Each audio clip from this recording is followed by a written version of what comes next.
Bon, ben alors nous allons ouvrir ces 18e rencontres. Donc, Madame la directrice adjointe de l'Adréal, Monsieur le conseiller régional, cher Stéphane, Monsieur le cher président de Bourgogne Nature, Mesdames, Messieurs, j'espère que, au hasard de vos parcours respectifs pour venir ici, vous avez pu vous régaler des paysages de ce matin, lorsque les premiers rayons de soleil font monter un peu le brouillard et que laisse apparaître la profondeur de nos paysages qu'on nous envie tant. En tout cas, si vous ne l'avez fait, je vous invite à le faire au hasard de vos programmes, de vos disponibilités pendant ces 2 jours. Donc, je voudrais d'abord, avant mon propos, excuser le président du parc qui est retenu par ailleurs, mais qui vous assure de toute son attention et qui sera bien entendu très attentif aux conclusions que vous ne manquerez pas de faire. Pour ma part, je suis très heureux de vous accueillir dans cet espace pour ces 18e rencontres Bourgogne-Franche-Comté Nature. Des rencontres qui deviennent un rendez-vous régional pour tous les acteurs de la biodiversité qui viennent des 4 coins de notre région et même au-delà. Nous avons vécu des moments difficiles. Pandémie, guerre, dérèglement climatique, sécheresse estivale, chute de la biodiversité. Il est vrai que nos rencontres dans ces contextes se passent dans ces contextes peu réjouissants.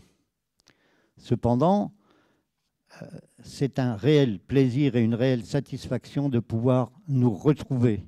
Je tiens à remercier d'ores et déjà tous nos partenaires co-organisateurs de ces rencontres, ainsi que vous tous, conférenciers, exposants et autres. Pour cette nouvelle édition, nous aurons le plaisir d'accueillir Hervé Piéguet, géographe, directeur de recherche au CNRS et qui sera notre grand témoin. Mais aussi bien d'autres personnalités engagées et qui nous font le plaisir de répondre à cette thématique. Les cours d'eau en Bourgogne-Franche-Comté, 48 000 km vivants. Alors ces 18e rencontres, vous le savez, sont des journées de conférences, d'ateliers, de stands, d'expositions, afin d'échanger sur un sujet ô combien d'actualité, l'organisation et la complexité de la biodiversité et des écosystèmes qui est menacée. Il n'est pas une semaine sans que cette question soit à l'ordre du jour des différentes rencontres, associations, collectivités ou autres, des élus sur les interrogations qu'on se pose suite au changement climatique. Alors quelques chiffres, tout simplement, pour montrer l'importance de ces rencontres. 200 personnes inscrites sur les 2 jours. Plus de 30 structures sont représentées ici.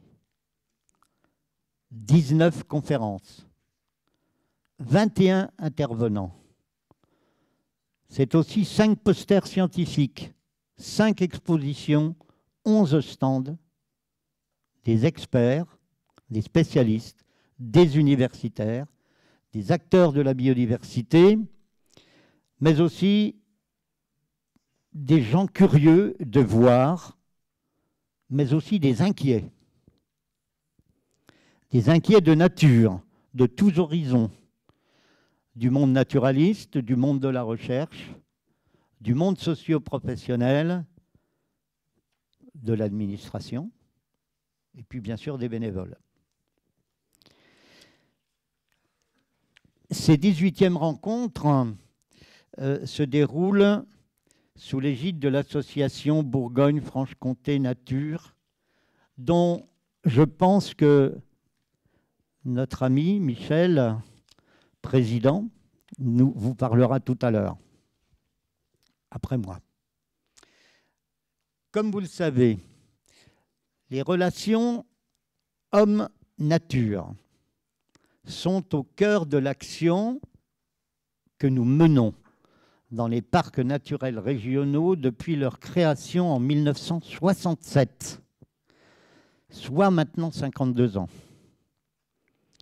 Je vous rappelle que le parc naturel régional du Morvan a été créé en 1970. C'est un des plus vieux parcs. Nous sommes à ce titre relais des politiques publiques et, par conséquent, nous sommes souvent, et nous avons été souvent, et j'espère que nous le serons, continuerons de l'être, nous sommes des précurseurs. Le développement, la notion de développement durable est une chose que l'on pratiquait bien avant Rio, bien avant le 3e sommet de la Terre à Rio. Comme tous les autres parcs naturels régionaux de notre territoire, le parc naturel régional du Morvan est un territoire d'expérience. Et il a essayé de développer ce concept comme fil de conducteur à travers ses chartes. Nous sommes reconnus terre d'excellence par la signature en mai 2021 par le Premier ministre, qui a donc signé le reclassement de notre parc, ce qui ouvre la voie à un nouveau projet de territoire pour une période qui s'annonce longue, 2020-2035.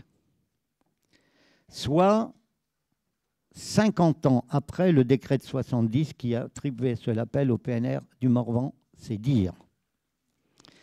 Nous faisons à ce titre partie des 58 parcs naturels régionaux de France. Cela m'amène à parler de la politique de l'eau dans les parcs et dans notre parc en particulier.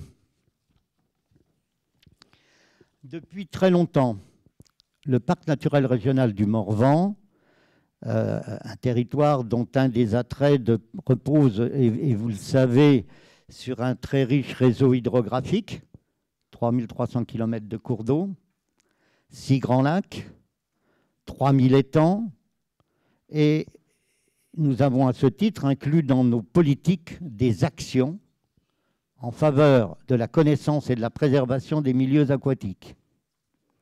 Un bref rappel. Dès 1990, le parc s'est attelé à accompagner l'Agence de l'eau Seine-Normandie et les collectivités, bien sûr, dans l'épuration des installations touristiques du lac des Sétons. Puis, nous avons mis en place un observatoire de la qualité des eaux en 1993, incluant un grand nombre d'analyses de la faune invertébrée des cours d'eau. De cette action a découlé un programme d'inventaire des populations d'écrevisses à pattes blanches en 1995, d'abord avec le Conseil supérieur de la pêche, puis après 2000 avec la Société d'histoire naturelle d'Autun, avec qui le groupe Écrevisses Bourgogne a été créé en association avec l'Office français de la biodiversité, les fédérations de pêche et autres. Nous avons également piloté 2 programmes LEAF sur les cours d'eau entre 2005 et 2018 qui intégraient différentes problématiques sur les cours d'eau de tête de bassin et plusieurs espèces cibles dont l'écrevisse à pattes blanches et la moule perlière.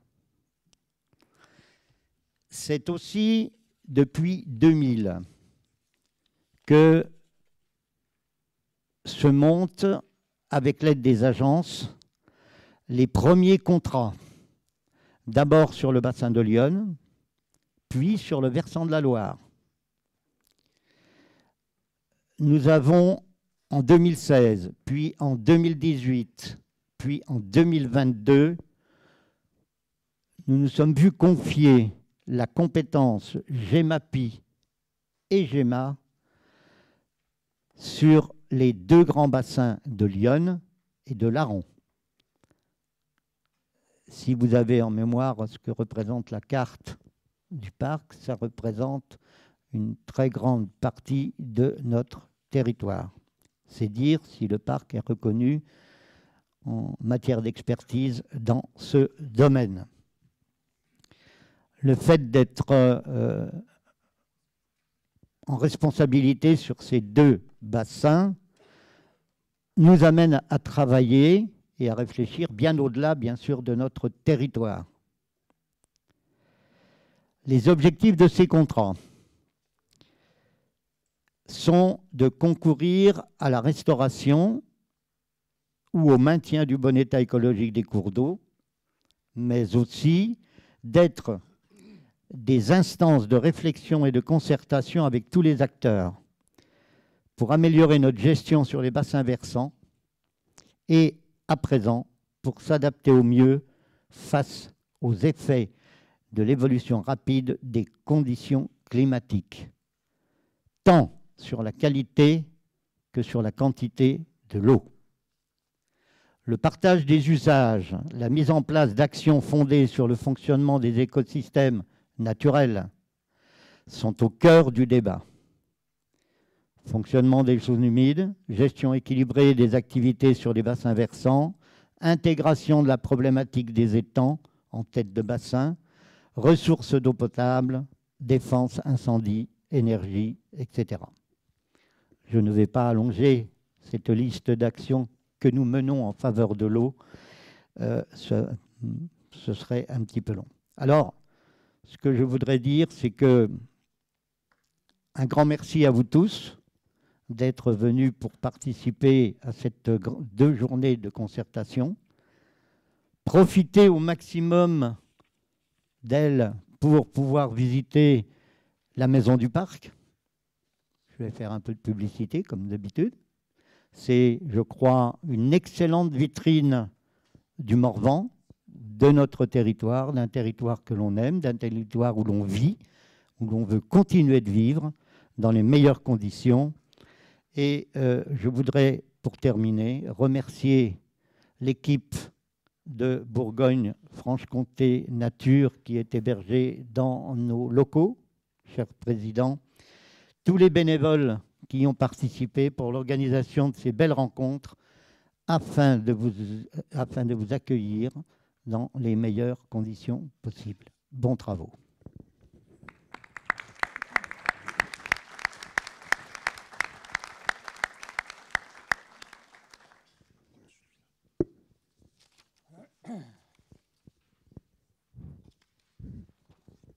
Merci, Président Christian, de nous accueillir en ces beaux lieux et dans cette belle maison. Les Franc-Comtois me disent souvent, mais pourquoi on va à Saint-Brisson? Mais Saint-Brisson est irremplaçable. Et en plus, on a toute la gratuité. Qu'est-ce que vous voulez de mieux en ces temps d'inflation? La qualité et la gratuité. Et nous sommes toujours très, très bien accueillis. Donc, voilà. Pourquoi Saint-Brisson? Les raisons pour lesquelles nous sommes à Saint-Brisson. Bonjour à toutes et à tous. Pour ouvrir ces 18e rencontres BFC Nature, je suis particulièrement heureux et honoré d'être à la tribune, entouré du vice-président Christian, du PNR, du vice-président du PNR, du Parc naturel régional du Morvan, du président de l'ARB, de l'Agence régionale pour la biodiversité, et conseiller régional, Stéphane Wojnarowski, et de la directrice du service biodiversité de la DREAL, de la direction régionale de l'environnement, de l'aménagement et du logement. C'est encore ça, comme ça que ça s'appelle? Marie-Pierre Colin-Huette. Chère Marie-Pierre, je suis particulièrement heureux d'être devant vous, aussi nombreux. Christian l'a rappelé, il y a 200 inscrits. C'est formidable. Le succès ne se dément pas. Dans cet amphithéâtre de la maison du parc à Saint-Brisson, pour ces rencontres consacrées aux cours d'eau de Bourgogne-Franche-Comté, 48 000 kilomètres vivants. Et vous êtes heureux d'être là? Vous avez entendu quelque chose? Vous êtes heureux? Bon, eh bien. Non, mais il faut se réveiller un peu quand même. Bon. Avant, non, mais c'est. Je ne sais plus qui m'a donné l'idée hier ou avant-hier. Avant toute chose, je tiens à remercier les 8 bénévoles et les agents salariés de l'association pour le travail accompli en amont des rencontres, celui consacré à leur bon déroulement et pour celui à venir, à savoir le recueil de l'ensemble des interventions pour leur publication, leur mise en ligne et leur publication dans un numéro spécial de la revue scientifique qui leur sera consacré et qui paraîtra en 2023. Monsieur le Président Christian, vous ne nous avez pas rappelé le rôle essentiel du PNR du Morvan, ou juste un petit peu, dans le fonctionnement de l'association Bourgogne-Franche-Comté Nature, grâce à la mise à disposition des locaux, y compris pour nos rencontres, de moyens de fonctionnement conséquents, et puis de notre directeur, Daniel Sirug. Daniel, ici présent, cheville ouvrière de BFC Nature. Je tiens à remercier très chaleureusement le Parc naturel régional du Morvan et Christian pour cet appui déterminant. Le soutien du Conseil régional de Bourgogne-Franche-Comté et de l'État par le service de l'ADREAL sont des soutiens indéfectibles. Soutien financier, mais aussi écoute et large confiance. Je remercie très sincèrement Marie-Pierre et Stéphane, sans oublier d'associer leur équipe. La transmission des savoirs et des connaissances est une tâche pas toujours reconnue, dont le financement est souvent difficile. Je les remercie d'autant plus. Quelques mots sur l'association fédérative Bourgogne-Franche-Comté Nature. Elle compte 25 membres. L'an dernier, pour ceux qui étaient là, j'avais dit 20. Eh bien, nous en avons encore 5 membres supplémentaires qui sont venus nous rejoindre en cette année 2022. Et puis, il y a toujours des demandes et le cercle s'élargit. C'est vraiment très bien. Ces membres sont associés aux travaux du conseil d'administration, de l'Assemblée générale et de la journée réseau qui s'est tenue cette année au Parc naturel régional du Haut-Jura. Deuxième point sur BFC Nature, les discussions, je vous en avais parlé l'an dernier, les discussions pour le rapprochement avec l'Agence régionale pour la biodiversité se sont poursuivies et devraient aboutir en cette fin d'année 2022, y compris sur la création d'une antenne de l'ARB à Saint-Brisson. Je pense que Stéphane abordera peut-être ce point tout à l'heure. Les publications ont été nombreuses cette année. Nous sommes gâtés. Alors, la revue scientifique, le numéro 33, le numéro 34, en cette fin d'année, il n'y a pas très longtemps. Alors, beaucoup de lectures là-dedans. Il y en a qui me disent « Oh, moi, j'ai toujours dans mes toilettes que je les ai, et puis j'en profite, voilà. » Mais on peut le lire ailleurs que dans les toilettes, et il y a beaucoup de lectures pour une somme très modique. Là encore, pas d'inflation. Pour l'instant. Mais c'est un réel défi parce que, vous savez, le prix du papier a largement augmenté. Donc, c'est une difficulté. Alors, la revue Nature Junior, qui est diffusée dans les collèges, dans les lycées, et puis est envisagée une évolution vers les citoyens, les habitants, les familles. Le numéro 12 donc, de la revue Junior, avec une bande dessinée au milieu, toujours bien agréable. Nous avons pourtant changé de dessinateur, qui a été consacrée à une thématique abordée dans les journées de l'an dernier, de 2021. La thématique, c'est la petite plante qui ne pouvait vivre seule, avec un interlocuteur de choix. Bon, je ne vous en dis pas plus, il vous faudra la découvrir. On a eu 2 hors-séries cette année, 2 hors-séries fondamentaux très importants. Question de nature. Plus de 100 experts nous répondent Donc c'est un digeste, il y en a plus de 100, il y en a je crois 140 ou quelque chose comme ça. Hein. C'est un ouvrage qui reprend eh bien, les articles qui avaient été faits dans les journaux au cours des années précédentes, hein, dans les quotidiens, donc sur des problèmes eh bien, d'écologie. Et puis là, on a 100 experts qui répondent. Voilà, très très intéressant. Très très intéressant. À acquérir de toute façon. Là encore, pas d'inflation. Et puis l'atlas, eh bien, le deuxième atlas consacré aux insectes de Bourgogne-Franche-Comté, les odonates. Pour la modique somme, ben, je ne sais pas, vous verrez avec le directeur, il y a des arrangements possibles. Hein. L'atlas des odonates de Bourgogne-Franche-Comté. Voilà. Non, je disais, il y a des arrangements possibles. Ça dépend si vous le faites envoyer ou bien si vous l'achetez sur place.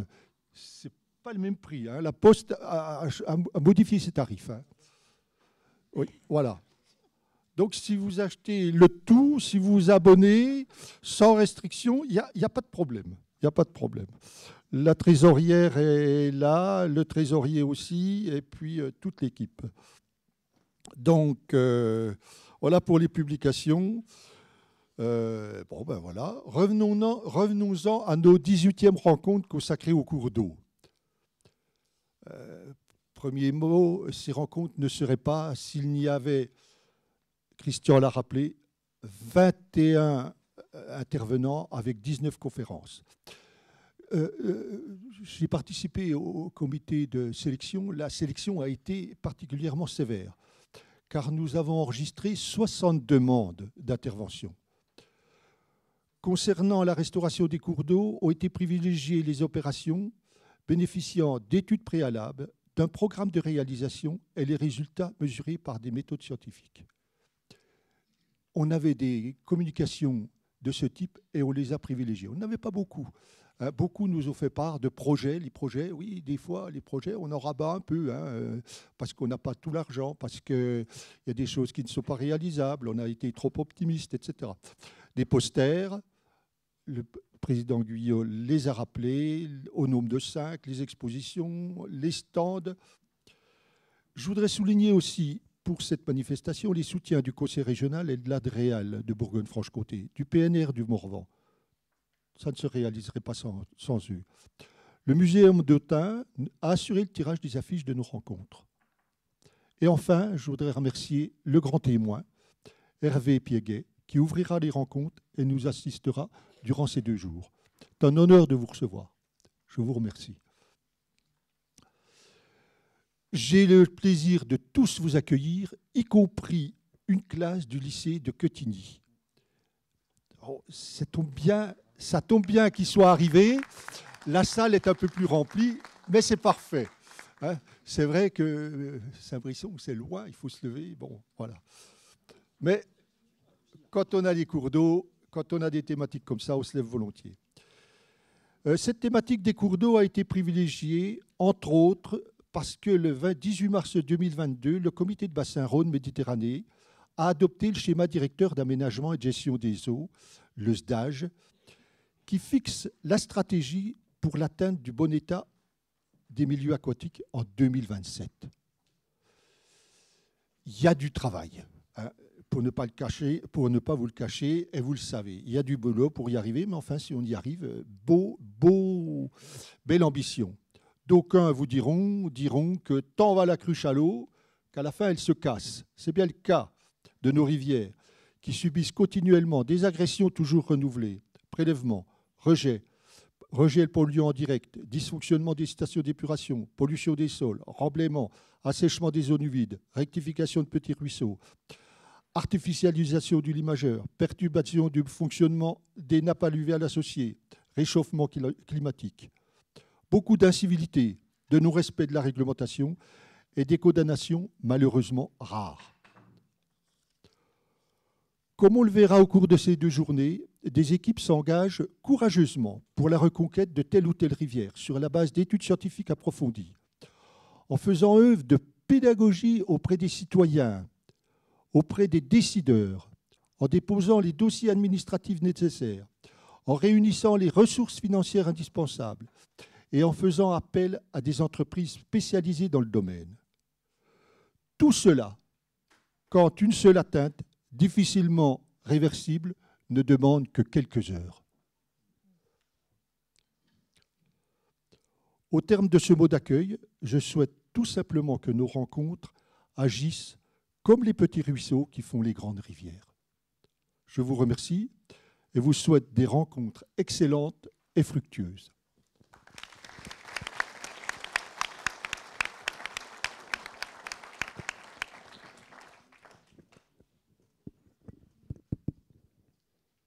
C'est bon.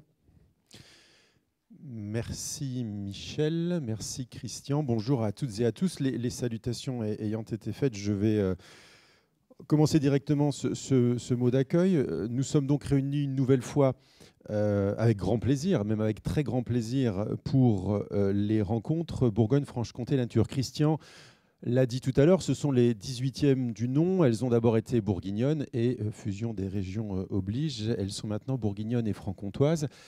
Et donc, Michel, tu disais que pourquoi Saint-Brisson? Effectivement, des francs-comtois viennent à Saint-Brisson. Moi, j'étais hier à Arc-et-Senans. Et donc, j'ai traversé pour venir le Doubs, le Jura, la Côte-d'Or et la Nièvre. Finalement, 4 des départements de Bourgogne-Franche-Comté. Et c'est toujours un très grand plaisir. Et Christian, je confirme, les paysages morvandiaux ce matin étaient de toute beauté, mais comme ils le sont très souvent. C'est donc le grand rendez-vous nature de l'automne en Bourgogne-Franche-Comté. Je parle bien sûr des rencontres BFC Nature. Alors elles se font plus tôt que d'habitude. On les a connues au mois d'octobre, on les a même connues, n'est-ce pas Daniel, au mois de novembre, avec, et on en parlait avec Olivier Bardet tout à l'heure, la neige qui tombait et on regardait par la fenêtre si on allait pouvoir redescendre sur ce lieu et rentrer à Dijon. Bon, c'était un autre temps, mais quelle que soit la date, les rencontres sont là et sont bien là, et c'est une chance et une fierté, je pèse mes mots, une chance et une fierté pour la région. Je suis très heureux d'être présent une nouvelle fois pour l'ouverture de ces rencontres. J'essaye d'être présent autant que faire se peut et d'y représenter la région Bourgogne-Franche-Comté, ainsi que sa présidente, Marie-Guide Dufay, et sa vice-présidente en charge de la transition écologique, Stéphanie Maude, auprès de laquelle j'assure la délégation eau et biodiversité. Elles sont retenues, pour ne rien vous cacher, comme le président du PNR du Morvan à Arc-et-Senans, et je les rejoindrai tout à l'heure pour la suite d'un séminaire de rentrée de la majorité régionale. Voilà, vous savez tout, mais en tous les cas, elles m'ont chargé toutes les deux de vous transmettre leurs salutations. Je tiens moi aussi à remercier vraiment toutes celles et tous ceux qui sont impliqués dans l'organisation de ces journées. Alors bien sûr, l'ensemble de l'équipe BFC Nature, ses salariés, ses bénévoles, son conseil d'administration et son président. Évidemment, l'équipe du Parc naturel régional du Morvan, dont je salue une nouvelle fois le vice-président. L'équipe de l'ARB. Alors, je vais éviter de saluer le président de l'ARB parce que ça fera un peu égocentrique comme exercice. En revanche, le président de l'ARB que je suis est très heureux de ce partenariat, de cette co-organisation entre BFC Nature, le Parc naturel régional du Morvan et l'ARB. Michel parlait tout à l'heure de la transmission des connaissances. On peut aussi ajouter la mobilisation citoyenne ou l'animation des réseaux de toutes celles et tous ceux qui agissent. Et on est là en plein dans les missions de l'agence. Et c'est effectivement le sens du rapprochement, Michel en parlait tout à l'heure, qui est en train de se faire entre l'agence BFC Nature et la volonté de créer une antenne sur le parc naturel régional du Morvan. Bravo donc à toutes et tous et merci pour votre implication. Je n'oublie pas de remercier toutes les intervenantes et tous les intervenants et bien évidemment l'Adréal et un salut tout particulier à Marie-Pierre aux côtés de laquelle je suis très heureux d'être ce matin. Aujourd'hui et demain, nous allons échanger sur les 48 000 km de cours d'eau de BFC. Donc, point d'interrogation vivant. Point d'exclamation, pardon, lapsus révélateur. J'ajouterais peut-être le point d'interrogation. Sont-ils encore et toujours vivants? L'eau et la vie, c'est un vaste sujet. Donc, on saluait tout à l'heure la classe du lycée agricole de Quetigny qui est là. Je suis moi-même enseignant en biologie écologie, comme on dit, dans un lycée agricole. Et c'est vrai que quand on parle de l'eau, et qu'on parle de la planète bleue, on oublie souvent que l'eau douce, dont nous allons parler aujourd'hui, c'est un peu moins de 3% des eaux mondiales, que les 3/4 de ces eaux douces, c'est de la glace ou de la neige permanente, enfin de moins en moins permanent apparemment, et que le petit quart qui reste, c'est l'eau de l'atmosphère, des nappes et les eaux de surface, dont évidemment les 48 000 km de cours d'eau de Bourgogne-Franche-Comté, qui sont, c'est une particularité de la région, répartis sur 3 bassins versants. Du coup, une goutte d'eau en Bourgogne-Franche-Comté, selon l'endroit où elle tombe, va descendre vers la Grande Bleue, vers la Manche ou vers l'océan Atlantique. Et effectivement, le Doubs, la Saône, la Seine, qui prend sa source pas très loin de chez moi, puisque je suis côte-d'Orien dans la métropole dijonnaise, la Loire, et tout le chevelu de rues, de ruisseaux et de rivières tels qu'ils sont présentés à l'écran à l'instant, constituent ces 48 000 km de cours d'eau de Bourgogne-Franche-Comté et participent bien sûr à la richesse de la biodiversité de la région. Alors, vivant, point d'exclamation ou point d'interrogation, c'est à vous et aux intervenantes et intervenants de ces 2 jours d'apporter des éléments de réponse. En tous les cas, ce que je sais et ce que j'observe à la place qui est la mienne, c'est que la situation n'est pas forcément des plus brillantes, et même dans certains cas, c'est un euphémisme. Alors, je n'ai pas vérifié le chiffre, mais je crois me souvenir que plus de 60%, je crois que c'est 63% des cours d'eau de Bourgogne-Franche-Comté ne sont pas en bon état au regard de la directive européenne. Si je parle ici dans le Morvan de la Loue, je pense que cela évoquera bien des choses à bien des personnes. Et autrefois, cette rivière franc-comtoise, internationalement renommée pour la qualité de ses eaux et de sa faune piscicole, est aujourd'hui en bien mauvais état. Et là aussi, c'est un euphémisme. J'ai assisté, en tant que conseiller régional, il y a quelques mois, à une réunion à l'Adréal, au cours de laquelle on nous présentait le bilan des différents plans nitrates avant d'enclencher le nouveau. Pas fameux. Dans le cadre de mon mandat, je préside le comité de rivière Doubs et territoires associés. Et il y a quelques jours, avec l'ensemble des personnels de l'EPTB qui animent ce contrat de rivière, nous faisions le bilan provisoire de cet été 2022, inquiétant. Des niveaux d'alerte ont été atteints très tôt et ils ont duré, ils durent encore. Les nappes ne se sont pas rechargées. Et du coup, les milieux aquatiques souffrent et je pense qu'on ne mesure pas encore combien ils ont été affectés, perturbés par cette sécheresse et ces épisodes de forte chaleur. Et encore une fois, on mesure que le changement climatique, Christian en parlait tout à l'heure, et l'effondrement de la biodiversité, changement climatique et effondrement de la biodiversité sont bien les 2 conséquences d'une même crise causée par l'espèce humaine.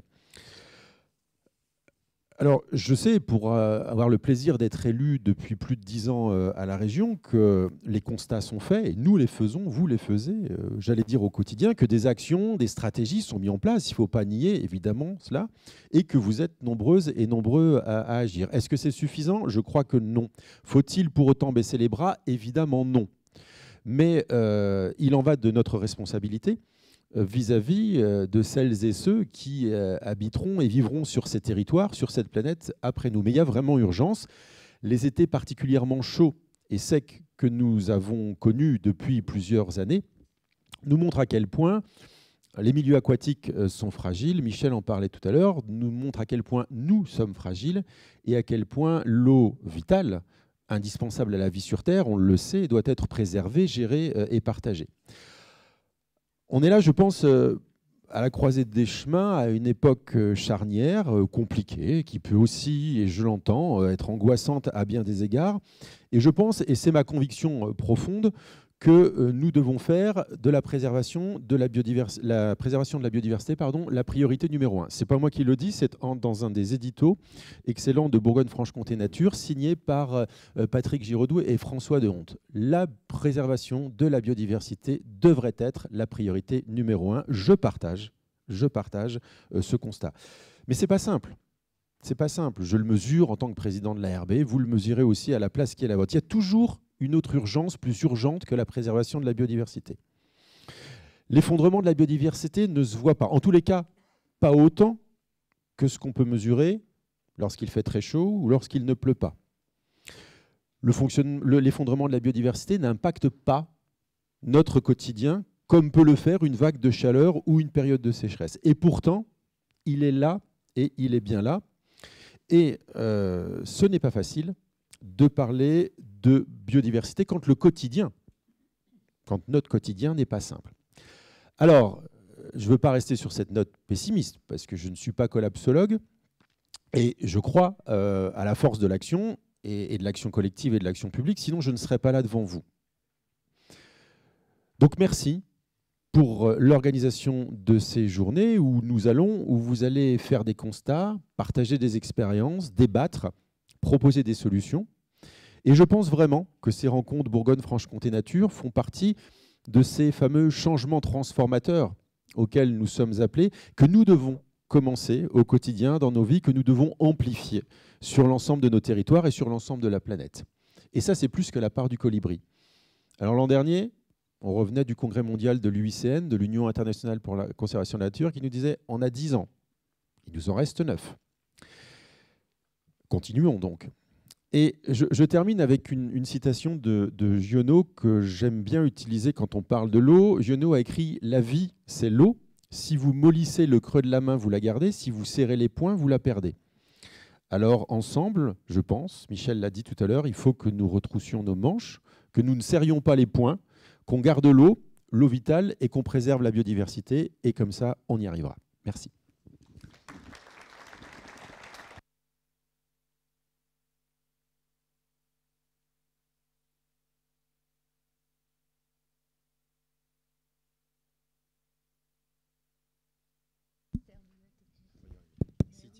Merci. Bonjour. Je représente ici, vous l'aurez compris, l'Adréal, qui soutient de longue date ces rencontres, et je me joins aux remerciements déjà exprimés. Alors, comme le veut le protocole, l'État parle en dernier, et c'est pas facile. Je vais essayer de m'inscrire à la fois en continuité, mais un peu comme... Ah, pardon. J'ai essayé de m'inscrire à la fois en continuité de ce qui vient d'être dit, mais peut-être aussi de faire un pas de côté. Alors, sans doute, vous attendez que je sois brève. Je vous comprends. Mais aujourd'hui, j'ai décidé de ne pas être le torrent de montagne tumultueux là, qui saute de rocher en rocher à folle allure, mais plutôt d'être comme un cours d'eau de plaine qui prend son temps, méandre, avant d'atteindre son cap, en l'occurrence l'embouchure, qui ouvre sur un océan, et je dirais un océan de questionnement. Voilà. Alors tout d'abord, et ça va être personnel, laissez-moi vous dire avec une sincérité accrue combien je suis heureuse cette année d'être parmi vous, et ce n'était pas acquis. Je tiens à m'expliquer. Je vis depuis le 11 mai une expérience personnelle, singulière, dont je ne connais pas à ce jour l'issue, mais qui m'a donné l'occasion de réfléchir au sens de l'engagement, au sens de l'action. En effet, après une hospitalisation d'urgence, une opération d'une tumeur au cerveau, puis l'accueil d'un diagnostic en soi effroyable, un cancer de la pire virulence qui a le pouvoir de rétrécir votre espérance de vie de manière radicale, il a fallu choisir. Alors au début, de par mon tempérament, vous êtes beaucoup à me connaître, hein, n'est-ce pas? J'ai eu spontanément des mots de guerrière, des mots qui expriment la lutte. Mais non, il ne s'agit pas de lutter contre ce cancer, mais de choisir la vie. Et cela a fait une différence de taille. Et je souhaiterais que cette réflexion sur le sens de l'engagement en faveur du vivant et des réels leviers d'action en notre possession nous guide vraiment aujourd'hui et demain. Alors, lorsque j'ai appelé Daniel pour préparer cette introduction, il m'a dit tu représentes l'État, il te faut donc parler des SDAG, de la politique de la gestion de la ressource en eau, des milieux aquatiques, de tous ces sujets prioritaires pour la politique de l'État.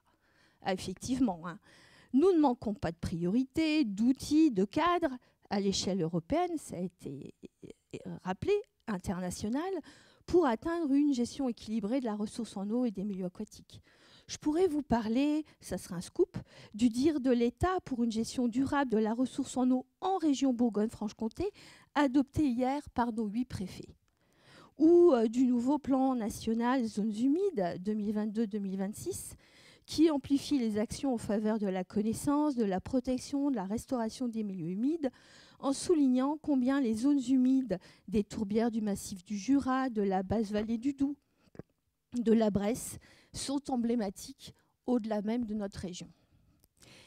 Mais sincèrement, pour moi, qui ai commencé à travailler au ministère de l'Environnement le lendemain de la publication de la loi sur l'eau de janvier 1992, le constat de la situation actuelle des rivières, des milieux associés et plus largement de la ressource en eau est sincèrement déstabilisant.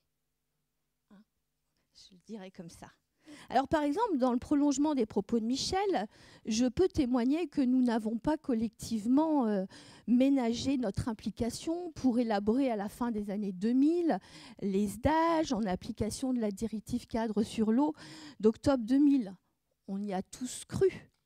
Je rappelle qu'en application de cette directive cadre d'octobre 2000, qui fixait des objectifs ambitieux pour la préservation et la restauration de l'état des eaux superficielles souterraines, un calendrier, une méthode de travail commun aux États membres de l'Union européenne avait été fixée. Ainsi, l'ambition initiale était un objectif de bon état global de l'ensemble des masses d'eau pour 2015.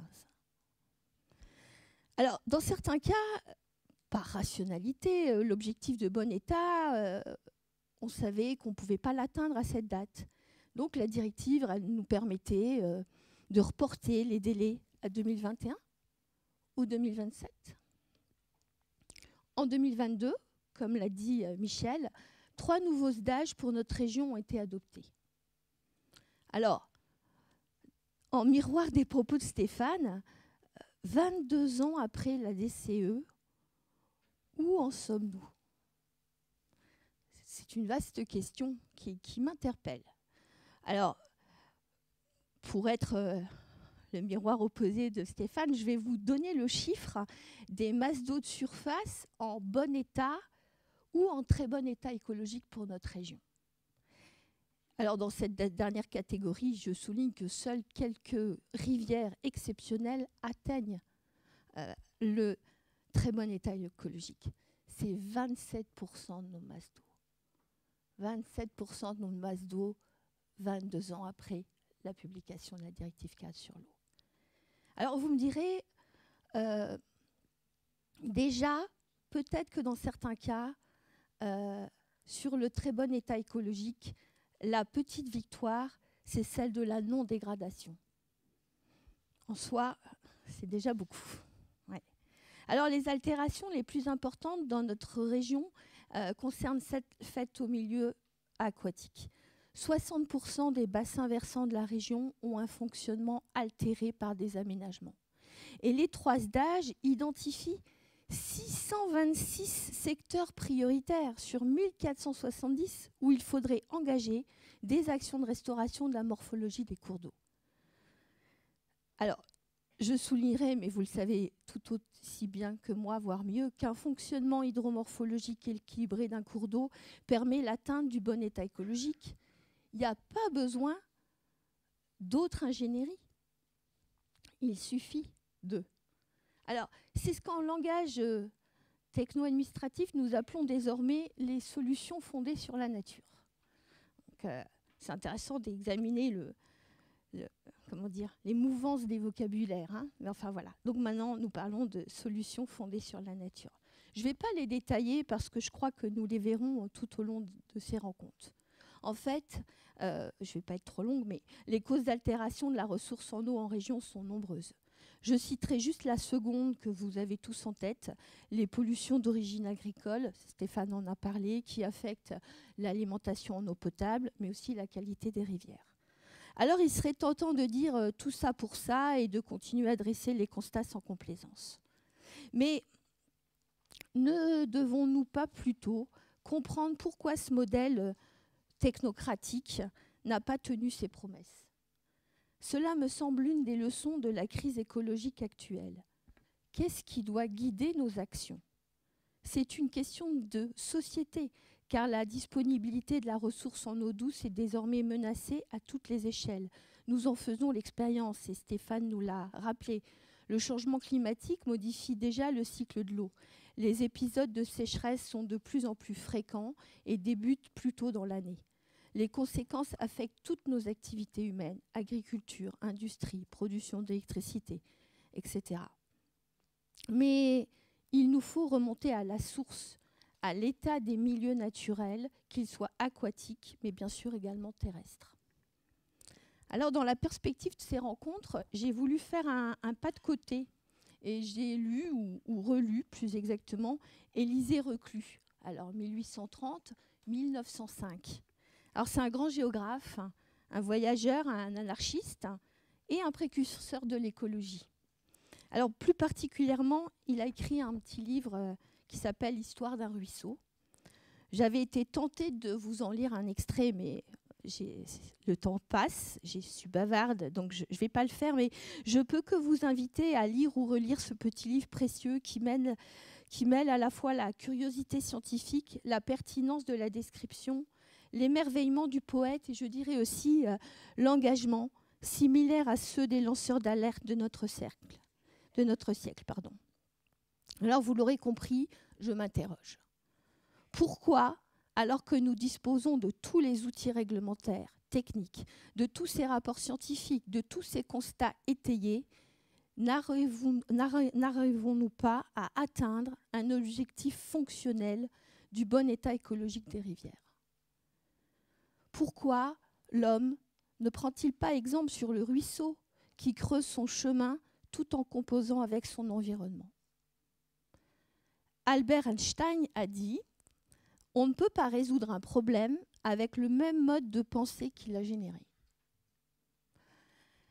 Donc, ma conclusion, ça n'engage que moi, c'est qu'il est grand temps de changer de boussole. Il ne suffit pas de réagir en période de crise. Il faut réinterroger nos processus d'arbitrage, nos choix, et adopter une boussole polarisée sur la préservation du vivant dont nous dépendons tous, quelle que soit notre arrogance technologique. Alors comme cela a été rappelé, l'enjeu de ces 2 jours est de partager les connaissances, les pratiques de gestion, de préservation, les expériences, mais surtout, je crois, de trouver collectivement les leviers d'action. Les politiques de l'eau s'appuient de longue date sur la connaissance systémique des milieux aquatiques. Ce n'est pas suffisant, on le voit bien face à ces constats. Et la gestion de la ressource en eau nécessite une approche pérenne, fondée à la fois sur une vision à long terme, mais aussi sur l'ici et le maintenant. N'oublions pas, nous, acteurs de cette politique, mais plus largement membres d'une société qui malmène le vivant, que si le changement climatique, au prix d'efforts certes importants, est qualifié de réversible par les spécialistes, l'effondrement du vivant ne le sera pas. Pourtant, la vie, en dépit de sa précarité, s'oppose nécessairement au chaos. Et nous le verrons durant ces 2 jours. Lorsque l'on restaure, lorsque l'on préserve, comme le prouvent certaines initiatives dans notre région, la synergie entre les éléments qui sous-tendent le vivant et l'ensemble des communautés animales et végétales s'opère et la diversité, les fonctionnalités dont nous dépendons augmentent, se rétablissent. Il nous appartient donc à nous de nous en soucier à temps. Et comme y invite Élisée Reclus qui écrit « L'homme et la nature prenant conscience d'elle-même ». Je vous remercie.